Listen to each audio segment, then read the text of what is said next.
Now, in just a few hours, the 2022 FIFA World Cup will kick off in Qatar with a clash between the host nation against Ecuador. Festivities will start with an opening ceremony at 4 p.m. local time. Benjamin Leshoro joins us now from the Al Bayt Stadium, where the first ball of the tournament will be kicked at 6 p.m. South African time. Benjamin, thank you for your time this afternoon. How's the excitement building up there ahead of kickoff later tonight? Good afternoon, Clement, from Qatar, live from Al Khor City. Before I tell you about the excitement here in Qatar, let me address the obvious one, the mask. What's happening? It's not because of COVID-19 or the restrictions thereof.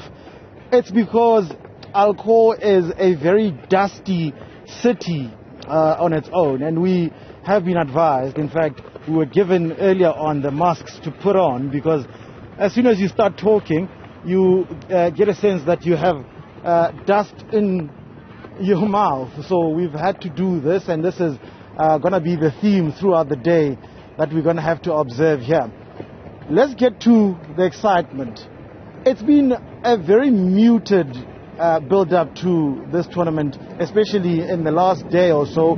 You would expect that a World Cup match day -1, the host country is buzzing and everyone is excited on the streets. It wasn't the case here in Qatar. We are based in Doha, in the capital city, and we walked around trying to look at where fans are maybe located, where the excitement is.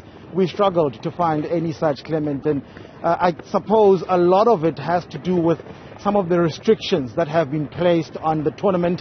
The big one is the sale of alcohol around the match venues that FIFA announced just a couple of days ago that it will not be tolerated, it will not be happening. So that, I suspect, had a lot to do with how the traffic is, so to speak, throughout the streets of Doha and the surrounding cities ahead of the start of the World Cup. We are at the Al Bayt Stadium, as you rightfully said, and as you can see, it's behind me. Let me just move here and allow my colleague Kidume Siritinti to just show you the arena for the opening ceremony later on in the day, and the opening match between host Qatar as well as Ecuador.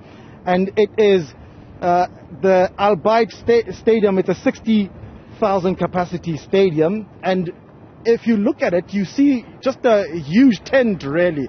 It's got a tent structure, a world-class facility, though, I can tell you. It was, I am told, inspired by the Al Bayt tent of the Al Shah people here in Qatar, and it is one of the traditional structures that they pride themselves with, and it is for that exact reason that it was chosen to be the opening venue, or the venue for the opening ceremony here in Qatar for the 2022 games. Well, that opening ceremony will be obviously coming in later on, and it will feature a whole host of artists. It's a 30-minute show that will be held here, and it will showcase a whole lot of traditions of the state of Qatar. Ironically, the theme for the opening ceremony is coming together as one people, which, and I say ironic because a lot of people say they have not been welcomed by Qatar. It hasn't been all that welcoming to different people of different walks of life, and in particular members of the LGBTQ plus community have said throughout the weeks leading up to this tournament that they don't feel welcome, they don't feel safe. And Qatar has said, you are welcome, everyone is welcome. There is things that you just need to observe, and things like public display of affection are not allowed here in Qatar. So those are some of the things that we are looking forward to a little bit later on today.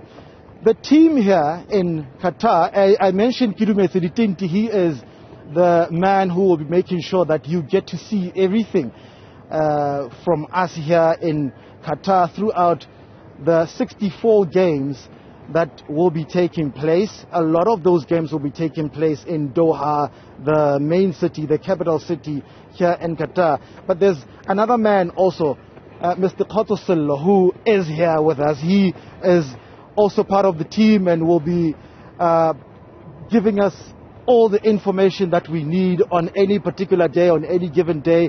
And let me bring him to you now. Mr. Sillo, good afternoon. Your impressions on the couple of days we've been here?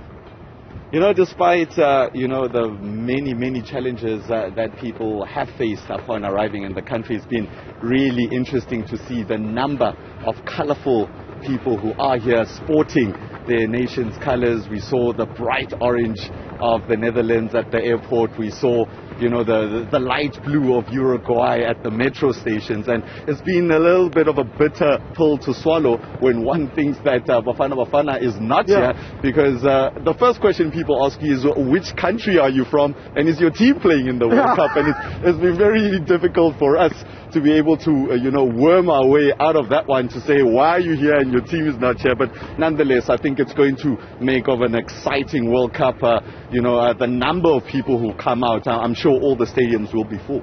All right. In the absence of Bafana, Khotsofelo will be carrying the nation on his bare shoulders here in Qatar. So that's the team, that's the representation for South Africa, the three of us. It's Benjamin Leshoro, Khotsofelo, Kirume Tinti, who'll be giving you all the updates throughout the next 30 days live from Qatar, Clement. Well, Benjamin and the entire team, they're live to us from Qatar. Thank you for that update.